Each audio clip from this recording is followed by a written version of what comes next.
Breastfeeding isn't only about nutrition, it's a natural exercise for the tongue, the lips, and even the jaw. Because the tongue must press up and forward against the palate with every swallow.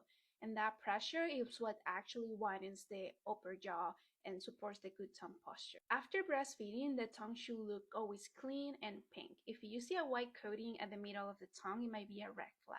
And that can mean that the baby is not swallowing properly, or even the palate is already bloated, or a tongue tie is restricting the movement. Because in healthy swallowing, the tongue sweeps the palate clean without leaving any residue. If breastfeeding is impossible, then the bottle choice matters.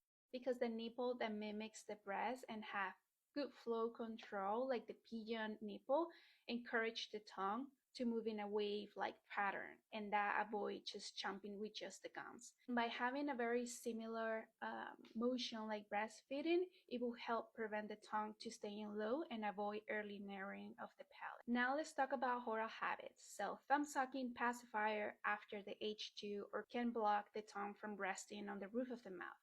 And that's how narrow palates and crowded teeth start.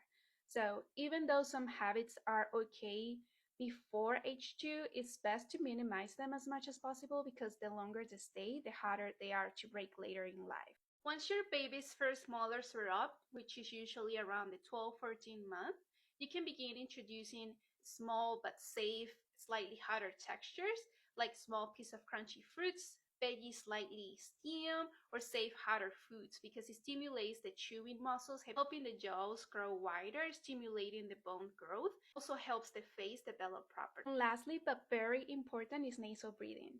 The roof of the mouth is also the floor of the nose, so jaw growth directly affects the airway size.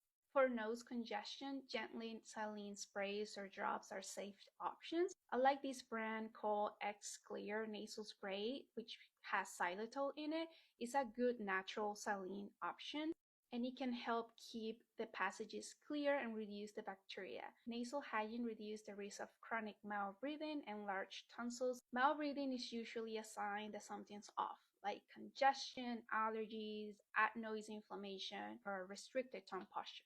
So support the breastfeeding as much as you can. Choose the right bottle. Always watch that the lips are together with the nasal breathing. These are small steps that you can do early in life, and they really do make a big difference in the jaw growth, airway health, and even the sleep quality later on.